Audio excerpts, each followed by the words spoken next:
Well, good morning, church. It is good to be with you this morning. We are in a new series titled Infinity War, and I'm not going to spend too much time explaining why we chose that topic just yet. We'll get there in a minute, but as Pastor Ron said, this series is entirely about men. This series is about the male human, okay? So ladies in the room, please do not be offended.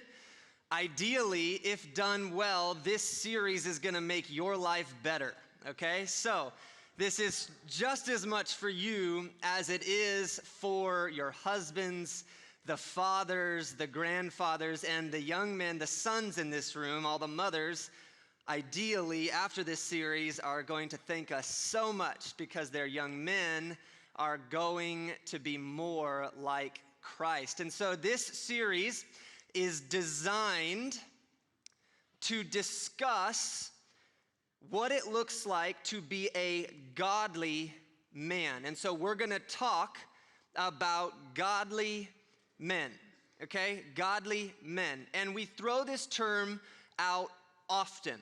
And we hear people talk about, oh, he's a godly man, or I want to be a man of God. But I want to break this idea down a little bit, make it very, very simple, and help us understand what it actually means to be a man of God. And so when we say godly men, what we mean is God-like men, okay? Now, no, I'm not saying, men, that you're a god, okay? So, unlike the superheroes and some of the Thor and all the other guys in the Marvel series, you are not a god, okay? Anybody seen any of the Avengers series, a handful of them? There's a specific scene where Loki says, don't treat me like this, I'm a god. And then the Hulk just, beats him to pieces. And he's puny God. That's his. We as men are not gods. However, we were created by the one and only God to be representations or images of him. And men were designed, the reason for which we were designed was to image Yahweh, the King of the universe, and our design was to lead, to cultivate, to subdue the earth by partnering with God and leading in his image. So if God is a God of grace and a God of mercy, a God who is slow to anger, abounding in steadfast love, then we as men were created to do the same thing, to be just like God and to lead and subdue the earth, acting as God would act, partnering with God, in relationship with God, to subdue and rule the earth in the character of God. And so when we say a godly man, or we want to be a church with godly men, what we're saying is we want to be a people whose men look like God, who are humble, who are selfless, who are kind, patient, slow to anger. We want to be a church full of people whose men lay their lives down for others the way God laid his life down for us. We want to be a church. We want it to be described of Mountain City Church that the men of this church follow after God with all of their heart, soul, mind, and strength. And that they live on mission for the cause of the gospel. That they devote themselves to the good of their families and their marriage and their community, because the men of this church, their lives are not their own.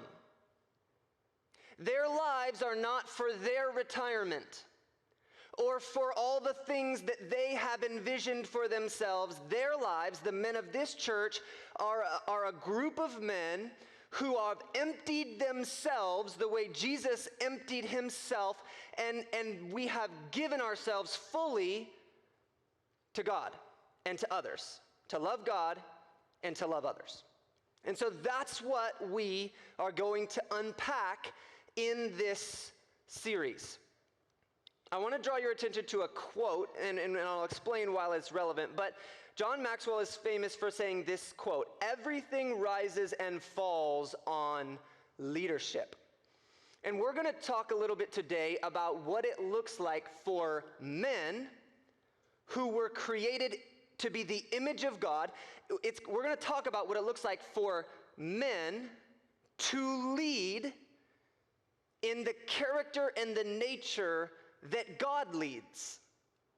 Because we have a very, very great example of what it looks like for us to lead. We just have to actually read the Word of God, see His character, and then do it, not just marvel at how great God is.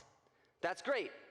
But then we also have to say, okay, well, if I was the image of God, then how does that affect me? And everything rises and falls on leadership. You see, leadership is influence. Leadership is influence, and the measure of a great leader is how well they use their influence. Everyone has influence of some kind, but great leaders, men who are great leaders, seek to increase their influence and then leverage every ounce of influence they do have to point people to God, to point people back to Jesus. And so when we say that we want the men of Mountain City Church to be godly men, we want the men of Mountain City Church to also be godly leaders. Men who seek to increase their influence for the purpose of leveraging every ounce of influence they do have to draw people to God, to draw their spouses closer to God, to raise their children to know and love God, to lead their businesses, to work in whatever professional field they are in for the purpose of leading people to God. And we're going to look at some stories in the book of Judges. And we're going to look at some of the men that God raised up in Israel's history. But before we get there, I want to set the stage for the context of the book of Judges. And so we're actually going to start in Joshua, and we're going to read in the last chapter of Joshua. We're going to see where the book of Judges is picking up from. You see, Israel, the nation of Israel, they had been brought by God out of Egypt. They had crossed the Red Sea. They had wandered around in the wilderness because of their disobedience and their lack of faith that God could give them the promised land. And when that generation had passed, a new generation under the leadership of Joshua came on the scene, and Joshua is their leader. He leads them into the promised land. He, as a God-like leader, leads the people in obedience, in faith, to take the promised land. And now he is commissioning all of the tribes to go take the various aspects of the promised land as their inheritance. But it's going to require some work.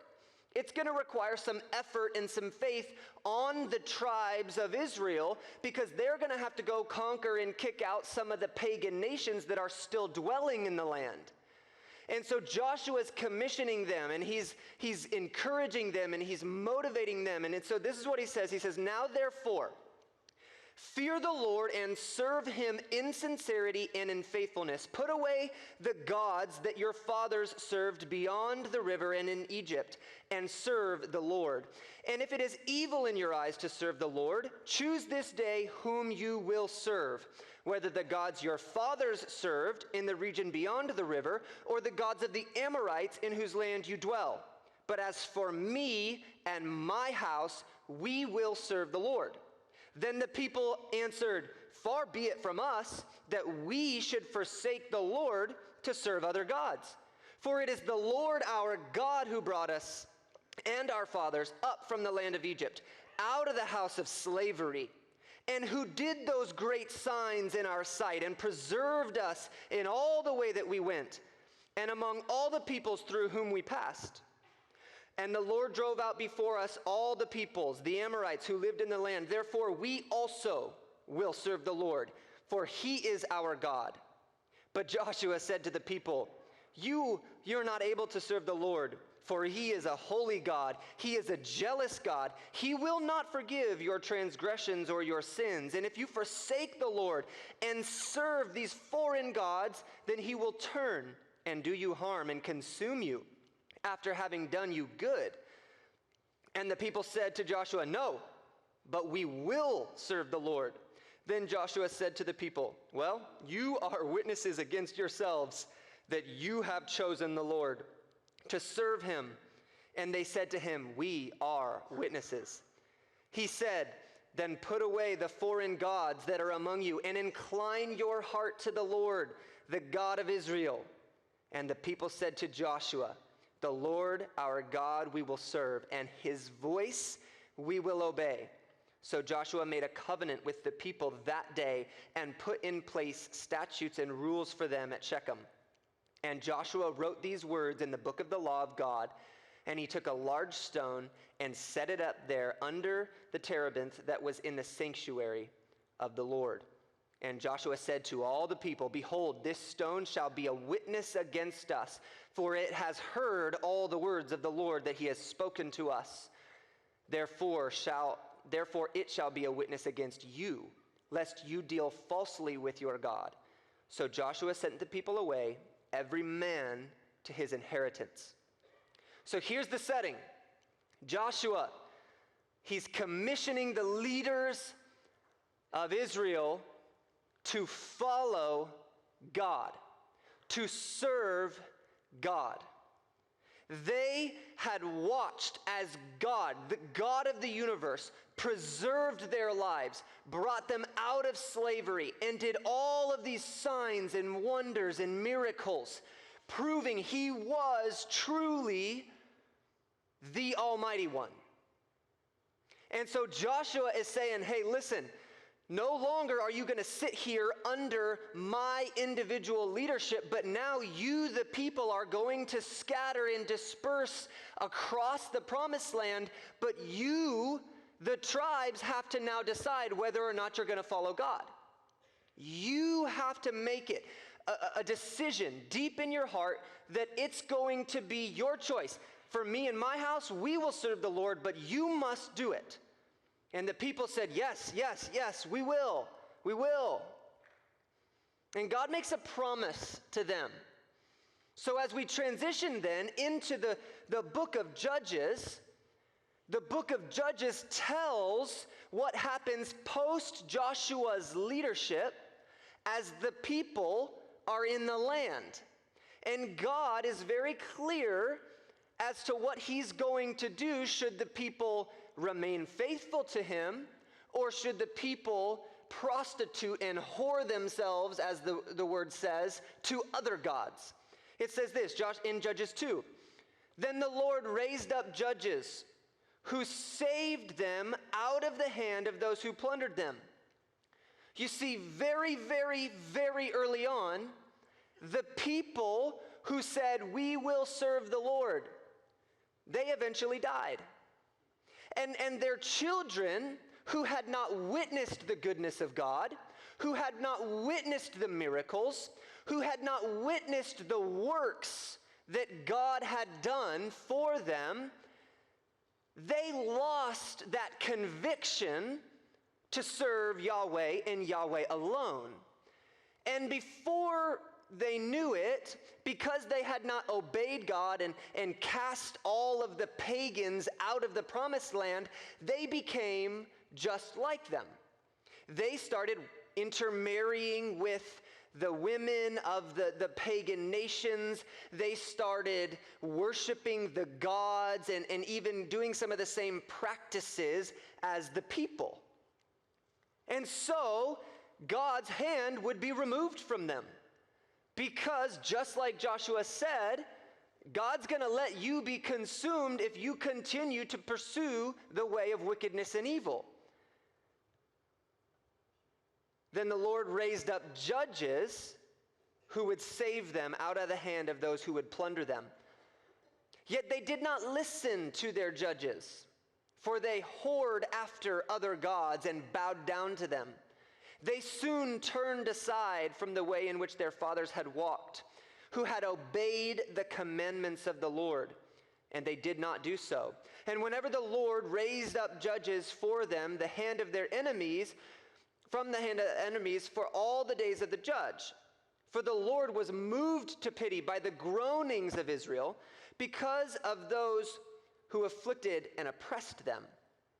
But whenever the judge died, they, Israel, turned back and were more corrupt than their fathers, going after other gods, serving them and bowing down to them. They did not drop any of their practices or their stubborn ways. So the anger of the Lord was kindled against Israel, and he said, because this people have transgressed my covenant that I commanded their fathers and have not obeyed my voice, I will no longer drive out before them any of the nations that Joshua left in the land when he died, in order to test Israel by them, whether they will take care to walk in the way of the Lord as their fathers did or not. So the Lord left those nations, not driving them out quickly, and he did not give them into the hand of Joshua. So how did Israel go so quickly from we will worship God, we will worship King Yahweh alone, we will be faithful, we will not forget what he has done, to we are whoring ourselves out to other gods, even worse than the generations before us, and we are growing increasingly evil? How did they go from faithful to faithless? It's because the people, the men, did not live as they were created to live. They did not live as though their sole purpose in life was to reflect the image of God. They became slaves to their flesh. They became weak-minded and weak-willed. They became lazy. They gave in to the pressure of the surrounding nations. They did not heed the word of the Lord or his law. They became apathetic to immorality. And one generation after another, the nation walks further and further and further away from God. Let's read about it.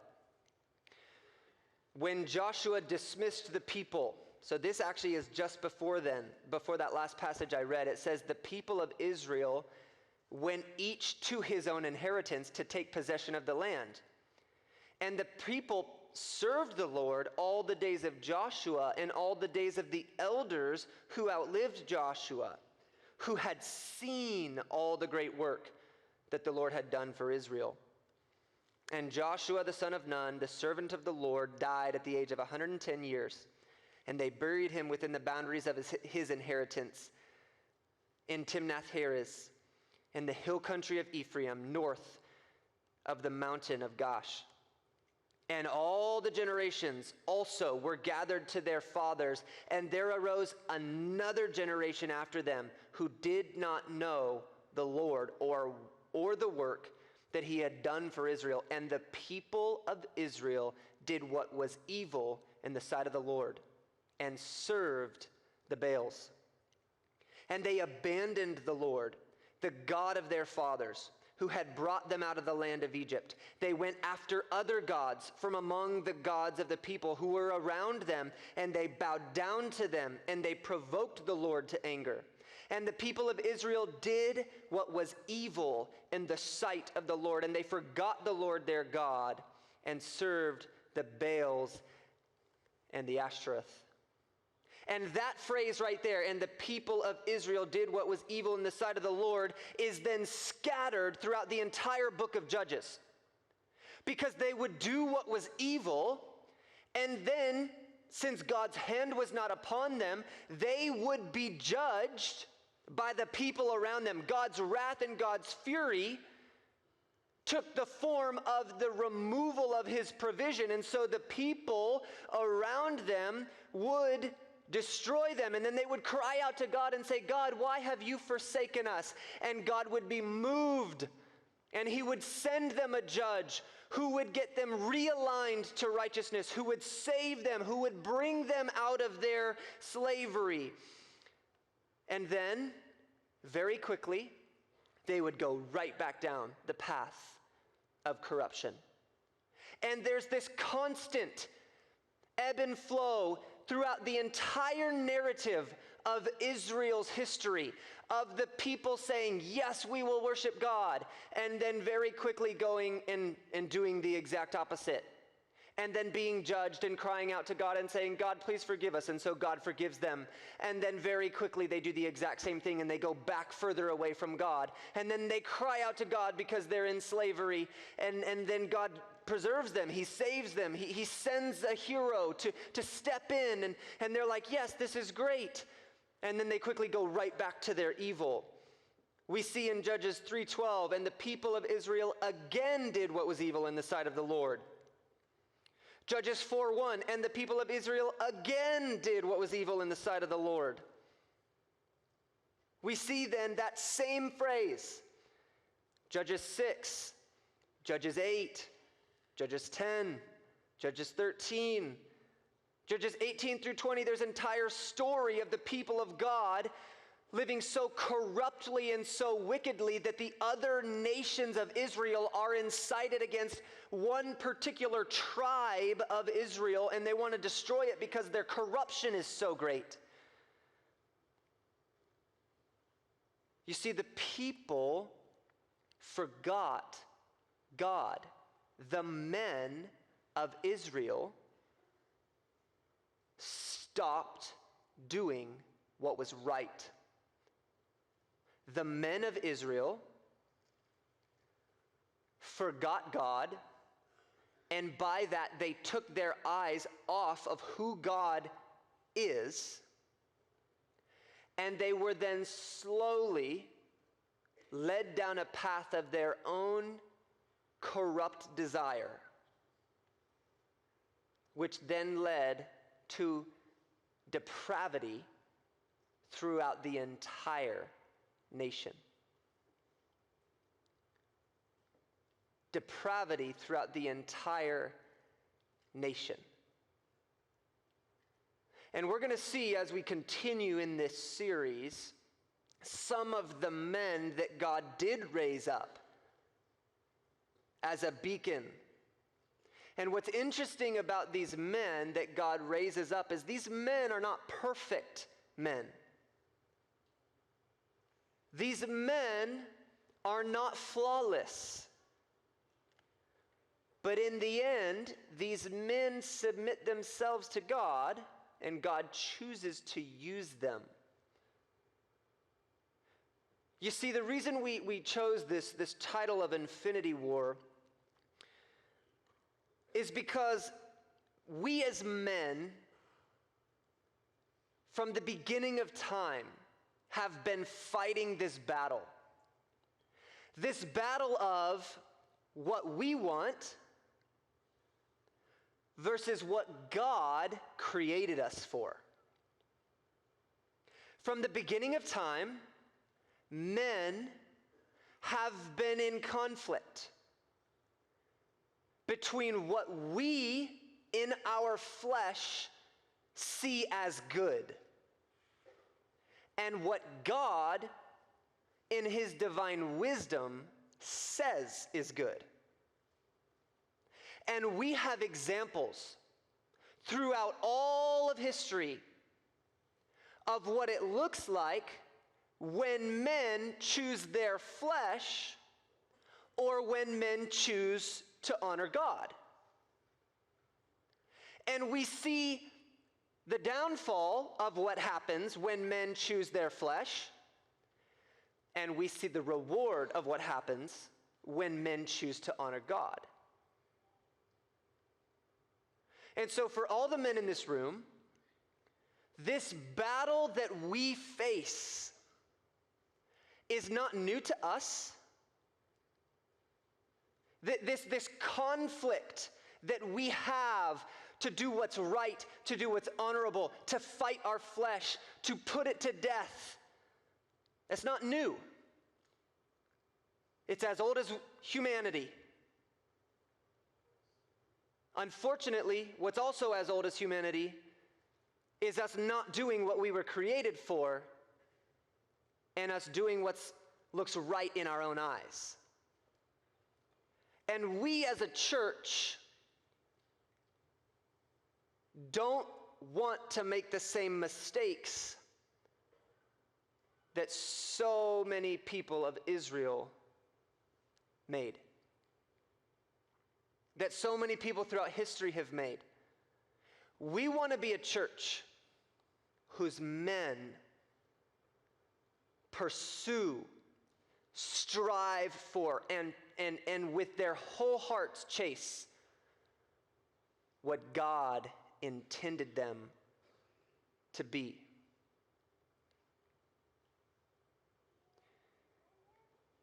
There's a scene in, I believe it's Infinity War.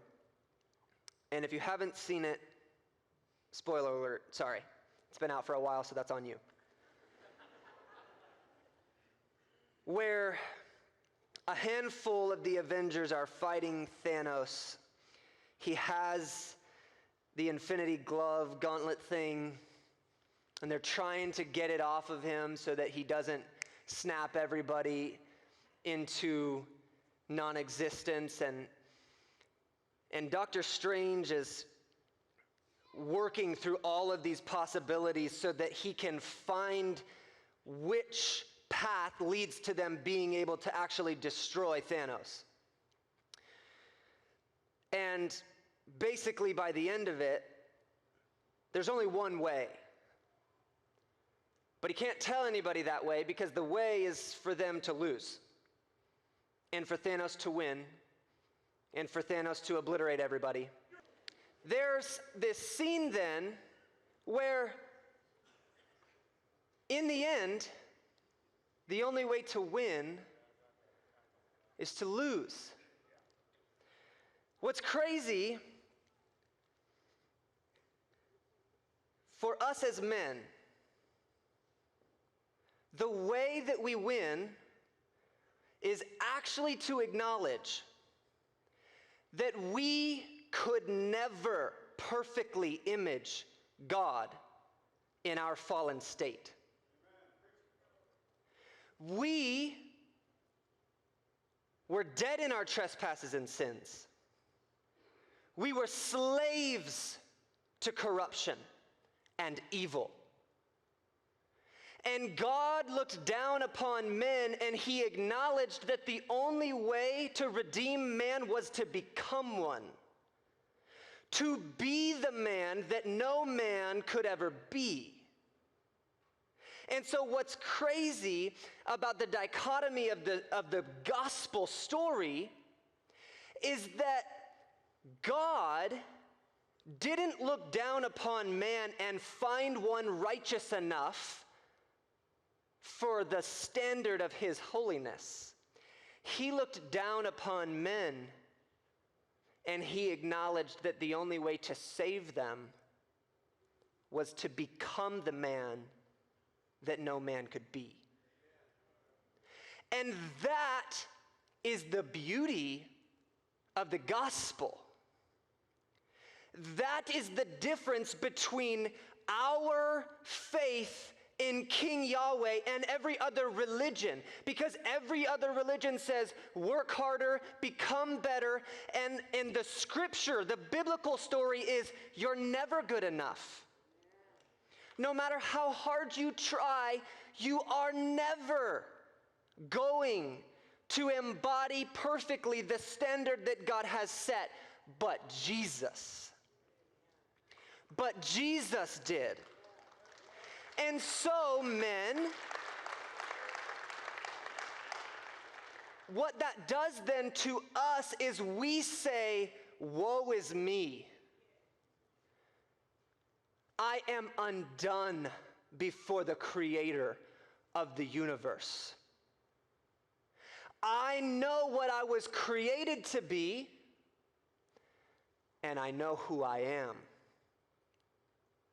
Praise be to God that I even get to think about or say the name of Yahweh, because without Jesus, without God's intervention, without God becoming a man, I am damned to hell forever.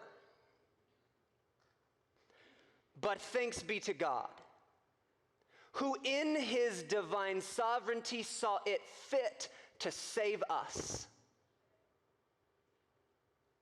And so because of that, I will lay my flesh down. I will lay my pride down.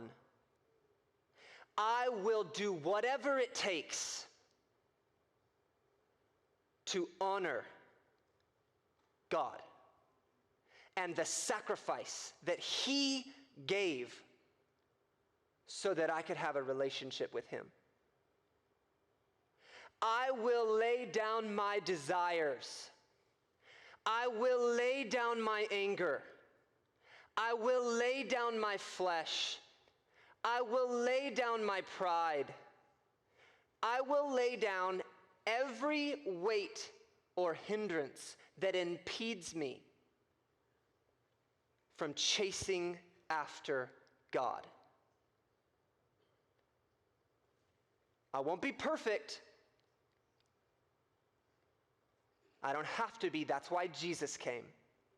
But in honor and reverence to the sacrifice of the King, I will give every part of me to God. I will surrender my heart daily. I will wake up, men, every morning, and I will say, not I, but Christ. And for some of us with little ones, it's before it should even be morning, because it's at 4 o'clock when your child's screaming and you don't want to get out of bed. The other day, Hadley was screaming about 3 o'clock. For those of you who know me, I like my sleep. And Chandler says I'm a different person in the middle of the night. And I believe her, because most of the time the things that I do that she tells me I do, I have no memory of. But I'm also a person who, when I'm awake. My mind starts racing, it starts going. So if I get woken up at 3 o'clock, I don't really fall back to sleep. So 3 o'clock rolls around, and my oldest is in the room screaming. And I walk in. I'll save you the rest of it. But I was very angry. Angry enough that when I got back to the room, because here's the thing, she literally just said, my milk cup's empty, can you take it to the sink? What 3-year-old says that at 3 in the morning? I'm like, you woke me up for the rest of the night for that. Because you woke up, your cup was empty, and you wanted me to take it to the sink for you. And she doesn't let it go either. She doesn't just like say, hey Dad, my cup's empty. She will scream at me until I come get the cup. Needless to say, I did not respond well. And my wife said, if that's how you're going to treat our kids, don't get out of bed at 3 in the morning. I will take care of it every time. It's like, okay. She said, I've been up all night feeding Bennett. I don't want to hear you complain about having to get out of bed one time to take care of Hadley.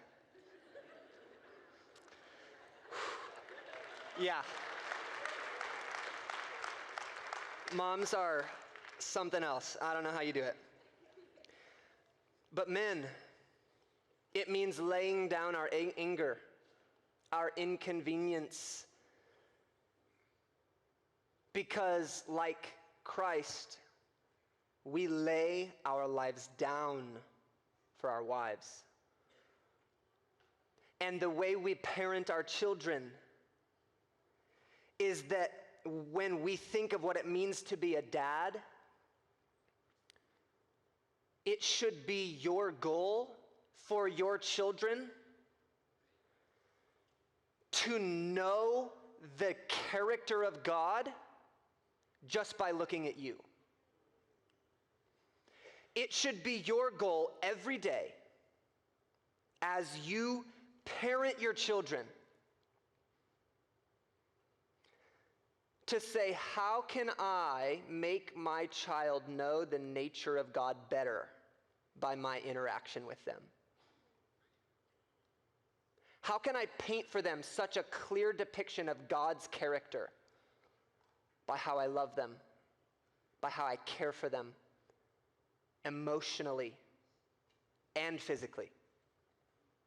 Because it's easy for us as men to say, yeah, I provide for them. They've got a roof over their heads, don't they? They got clothes on their back, don't they?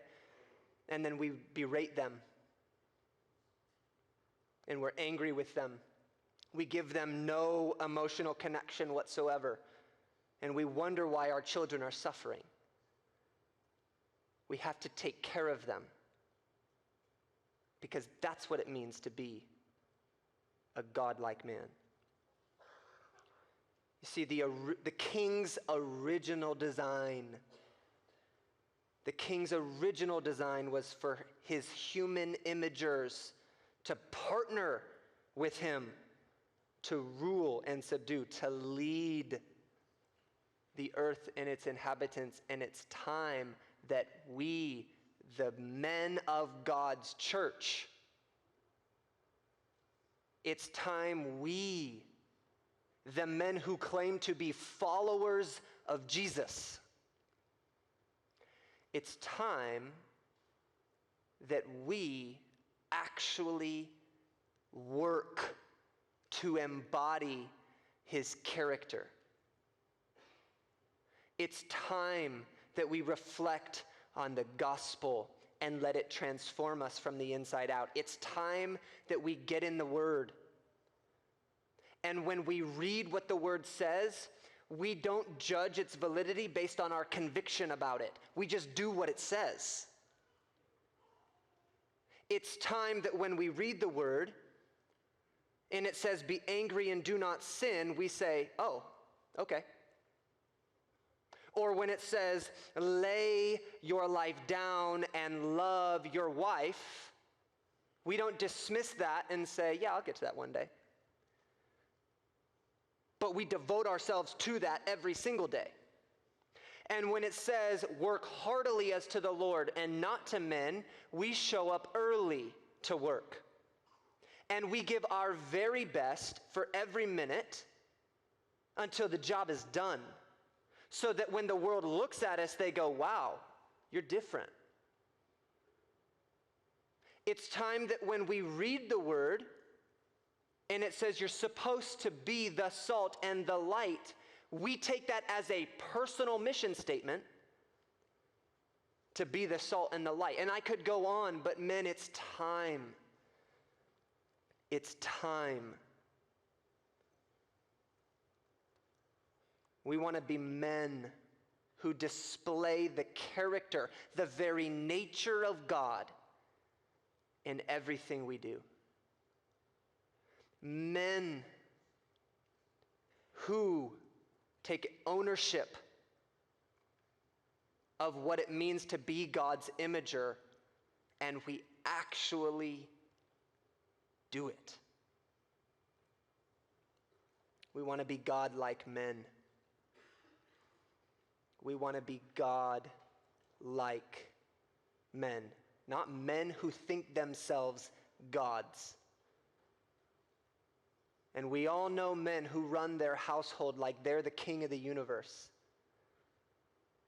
We all know men who exercise their authority like they themselves should be worshiped. That's not the image that we got from God. The image that we got from God was what Philippians 2 tells us, which is that the God of the universe emptied himself of his glory to become a human, to then be crucified by humans, just so that he could save the humans that crucified him. Talk about humility. Talk about selflessness. Talk about not worrying about the glory that you deserve, but actually intentionally surrendering the glory that you deserve so that somebody else might get it. That's what it means to be a God-like man. You see, everything rises and falls on leadership. Men, your marriage, your family, your work, your relationships, it depends on how you're going to lead it, how you're going to live. And we, the people, the men of Mountain City Church, must be God-like men.